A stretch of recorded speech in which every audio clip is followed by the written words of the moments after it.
Assalamualaikum warahmatullahi wabarakatuh. Bismillah walhamdulillah. Wassalatu wassalamu ala rasulillah. Sayyidina Muhammad ibni Abdullah wa alihi wa sahbihi wa mawala. La hawla wa la quwwata illa billah, amma ba'du.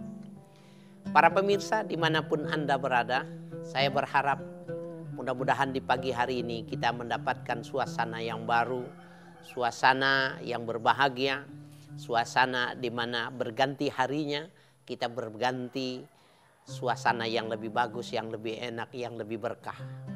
Mudah-mudahan harapan kita nyata dan dikabul oleh Allah Subhanahu wa taala.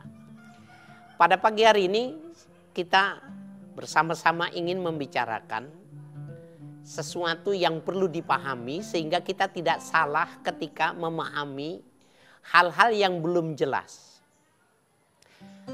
Di dalam alam semesta ini ya, ada ekosistem di mana sistem yang menyatu antara satu kehidupan dengan kehidupan yang lain. Manusia ya, nabati, hewani dan alam semesta itu punya keterkaitan secara ekosistem dan semuanya memberikan pengaruh satu terhadap yang lainnya. Di dalam bahasa Al-Quran disebut dengan sunnatullah. Sunnatullah adalah sebuah ketetapan Allah, hukum Allah, kebiasaan Allah yang berlaku dan tidak bisa dinafikan. Jadi mudahnya sunnatullah itu atau biasa juga disebut dengan hukum alam. Ya, hukum kausalitas. Banyak nama-nama, tetapi itu bagian dari sisi yang disebut dengan sunnatullah.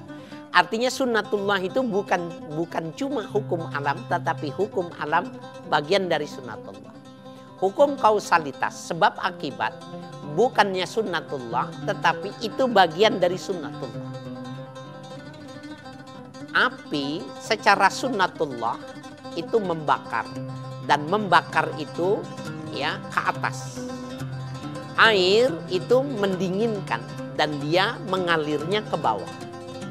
Membakar ke atas, mendinginkan ke bawah itu adalah sebuah ketetapan Allah yang tidak dapat tidak bisa dikesampingkan. Itu namanya sunnatullah. Lalu kalau orang mencoba membuat air mancur, kita lihat di beberapa negara air mancur yang begitu sangat luar biasa, sampai sekian puluh ya meter tingginya air itu dimuncratkan ke atas, tetapi setelah selesai dia akan turun tetap mencari dataran yang terendah. Itulah yang dimaksud dengan sunnatullah. Hukum kausalitas, hukum alam, ketetapan Allah yang tidak dikesampingkan. Tetapi ada ketetapan Allah yang lain yang disebut dengan khariqul adah. Ya, sebuah kenyataan fakta di mana menyobek kebiasaan. Jadi kebiasaan yang sebenarnya disobek. Kebiasaan yang sebenarnya tidak berlaku. Nabi Ibrahim dibakar tidak panas tetapi kedinginan. Padahal sunnatullahnya panas dan mestinya terbakar. Tetapi pada saat itu terjadi khariqul adah, sesuatu yang menyobek kebiasaan itu, merubah dari kebiasaan itu, jadi terasa dingin. Ya, Nabi Musa ketika ingin menyeberangi lautan ternyata air itu terbelah. Padahal terbelah bukan sifat dari air. Nah, akhir-akhir ini menjadi sebuah pembicaraan yang menarik ketika terjadi musibah alam yang kita rasakan tentang corona ini. Ada orang mengatakan terlalu pedenya, kalau memang tidak perlu berhati-hati dengan corona, karena kematian itu tergantung oleh Allah, silakan saja pergi ke jalan tol berdiri kalau nggak mati. Ya. Maka orang yang mengatakan ini adalah orang yang mengatakan tentang sunnatullah. Ada orang kalau mengatakan kehidupan itu harus ditentukan oleh Allah. Maka dia bilang, bagaimana kalau lehermu kucekek? Mati tidak?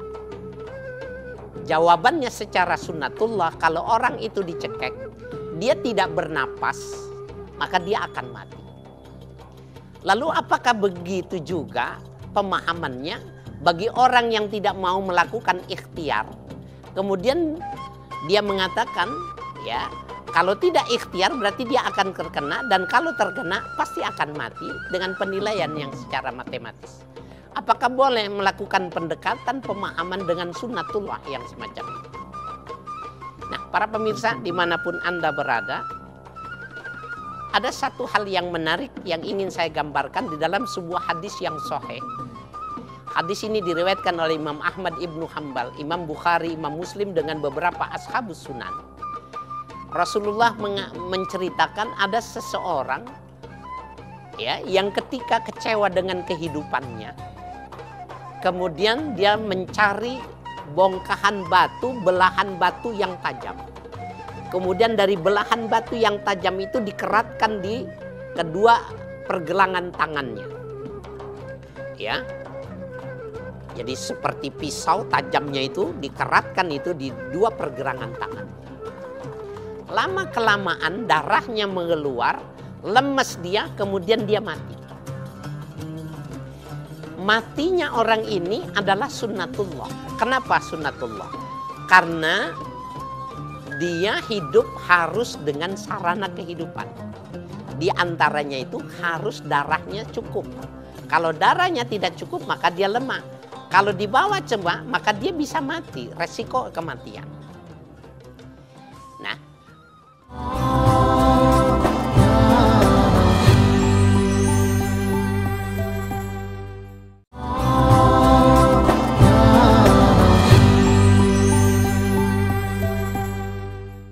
kasus ini menarik ya para pemirsa dimanapun Anda berada. Ketika orang ini mati, ya, di dalam hadis yang sahih ini Rasulullah Shallallahu Alaihi Wasallam menjelaskan kepada para sahabatnya, Allah berfirman, Allah mengomentari tentang kematian orang yang bunuh diri. Ya, di dalam hadis qudsi dikatakan, ya, Allah mengomentari orang ini, badaroni abdibi, hambaku yang satu ini lebih dahulu menyegerakan keinginan dari keinginanku. Badaroni abdibi, hambaku yang satu ini menyegerakan dari aku, lebih cepat dari keinginanku. Apa maknanya? Kalau kita lihat di dalam Al-Quran, faiza jaa ajaluhum la yastakhiruna sa'ata wa la yastaqdimun. Apabila jatuh tempo seseorang, umurnya sudah habis, la yastakhiruna sa'ata wa la yastaqdimun. Tidak bisa dimaju, tidak bisa dimundurkan satu detik saja. Dia akan mati. Lalu ternyata kenapa Allah mengatakan orang ini menyegerakan? Berarti dia mati sebelum waktunya. Nah, jawabannya ayat suci Al-Quran ini menjelaskan ketentuan kaidatul am. Kaidatul ammah, kaidah yang berlaku umum. Umur seseorang itu ditentukan oleh Allah Subhanahu wa Ta'ala. Ya, umur seseorang itu ditentukan oleh Allah. Tidak bisa dimajukan, tidak bisa dimundurkan. Tapi kalau dia bunuh diri, dan dia lakukan, ya, kesalahan yang sifatnya sunnatullah, maka bisa jadi berlaku kematian itu. Walaupun belum waktunya. Sehingga Nabi mengatakan, badaroni abdibi, hambaku yang satu ini mendahului keinginanku. Nah, oleh karena itu, para pemirsa dimanapun Anda berada, kewaspadaan kita dengan kondisi yang sekarang ini, kita harus melihat aspek sunnatullah, tetapi juga kita harus melihat, ya, pada aspek yang lain di mana Allah menentukan segala sesuatu itu berdasarkan ketetapan Allah Subhanahu wa Ta'ala. Jadi kita tidak boleh juga hanya semata-mata menilai orang yang berdiri duduk di jalan tol dia akan mati. Karena menurut sunnatullah pasti akan terjadi seperti itu. Tetapi pada sisi yang lain sesungguhnya ketika Tuhan menghendaki bisa jadi tidak terjadi semacam itu. Nah, pemahaman kita itu tidak melulu rasional. Tetapi kita dudukkan segala sesuatu itu berdasarkan kehendak Allah. Kalau kita hanya menilai sesuatu berdasarkan rasio, cuma hukum alam yang kita nilai, cuma sunnatullah yang kita pandang, maka sesungguhnya kita menjadi kaum rasionalis, ya, kaum Mu'tazilah, orang yang berpikir hanya berdasarkan rasio saja. Islam tidak menghendaki itu, dan bukan cara semacam itu kita memahami satu masalah.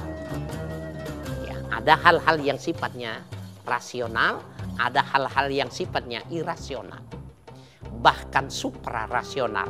Segala sesuatu yang harus dipahami dengan pendekatan, ya, keibadahan, ketundukan kepada Allah Subhanahu wa Ta'ala.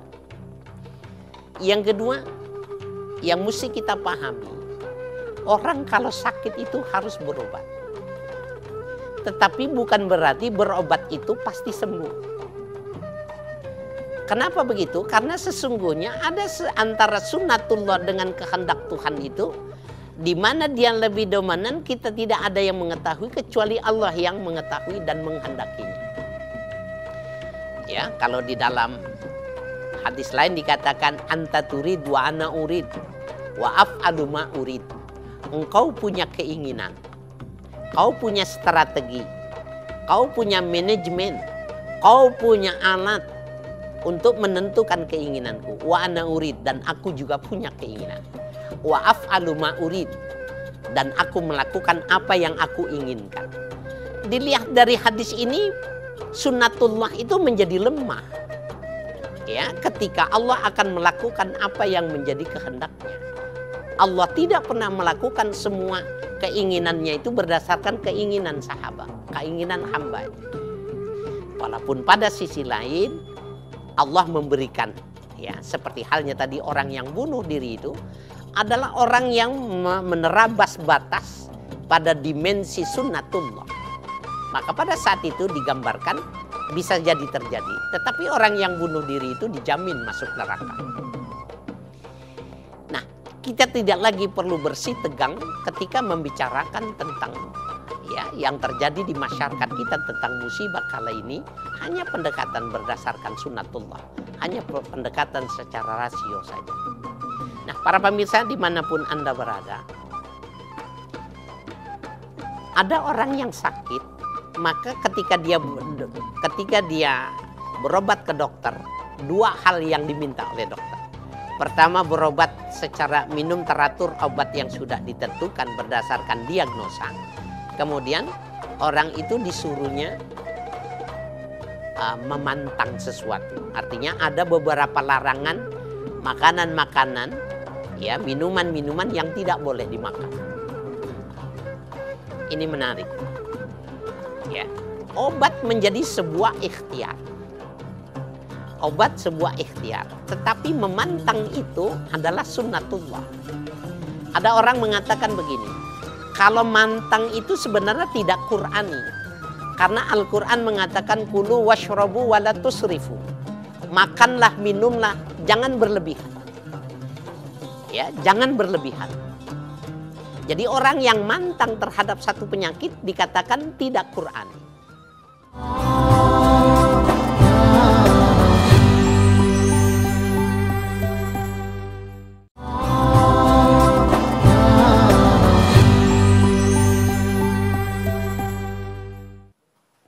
Kalau lihat pada kajian ayat ini, maka bisa jadi memang memantang itu, ya, memantang itu tidak Qur'ani. Tetapi ayat ini berlaku ketika seseorang itu tidak israf, tidak berlebih-lebihan. Nah, ketika dia tidak berlebih-lebihan dalam makan dan minum, maka dia tidak perlu memantang memang. Tetapi bagi orang yang sudah terkena penyakit, maka dia berlaku ini sunnatullah. Maka dia harus mantang. Bahkan Imam Ghazali mengatakan, orang yang memantang tidak berobat, itu jauh lebih bagus ketimbang orang yang berobat tapi tidak mantang. Ya, kata Imam Ghazali, anna mu'ajalatal marid nisfani. Sesungguhnya mengobati penyakit itu dengan dua hal. Nisfun huwad dawa, yang sebagian itu dia mesti berobat. Wa nisfun huwal ihtima, dan yang setengahnya lagi harus mantang. Dan orang yang mantang itu lebih bagus orang yang mantang tidak berobat ketimbang orang yang berobat tapi tidak memantang. Nah, ada dua kajian. Satu sisi ada hal-hal yang sifatnya sunnatullah, di sisi lain sifatnya yang disebut dengan israf tadi, tidak berlaku lebih.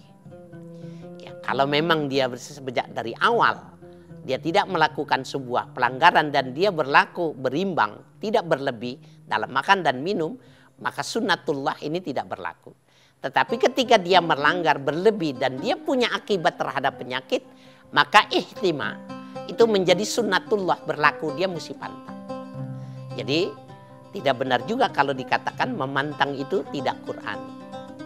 Karena berlaku hukum ya pada dirinya yang disebut dengan hukum sunnatullah atau hukum kausalitas. Nah, di dalam Al-Quran Allah Subhanahu wa taala surah Al-Fat ayat 23 Allah berfirman, "Sunnatullahil lati qad khalat min qabl walan tajida li sunnatillahi tabdila." Sunnatullah itu sudah ditetapkan sejak dahulu. Jadi Allah sudah menetapkan sunnatullah itu sebelum Allah menciptakan segala sesuatu, sudah ditetapkan sunnatullah. Hukum kausalitas itu sudah ditetapkan. Walan tajida li sunnatillahi tabdila. Dan tidak akan didapati sebuah ketetapan yang Allah sudah tetapkan itu ada penggantinya atau keluar, menyimpang. Nggak bisa akan terjadi. Oleh karena itu, para pemirsa dimanapun Anda berada, ya, memahami sunnatullah pada satu sisi perlu untuk kita pahami. Dan ini biasanya orang yang melakukan ini ketika dilakukannya itu secara menyimpang dalam arti melanggar syariat. Jadi tentang umur manusia, bila dia tidak melakukan pelanggaran, la yastakhiruna sa'ata wa la yastaqdimun. Berlaku itu kaidah. Tidak bisa dimajukan dan tidak bisa dimundurkan. Walaupun cuma 1 menit. Tetapi ketika dia melakukan kedurhakaan, ya, dikeratnya tangannya atau dia masuk area di mana terjadi, di situ akan terjadi benturan. Taruhlah dia dengan semena-mena masuk ke jalan tol di mana di situ kendaraan begitu bebas, maka kaedah yang berlaku umum ini dikalahkan dengan kaedah yang berlaku khusus ini. Ya, karena apa? Dia melanggar sunnatullah.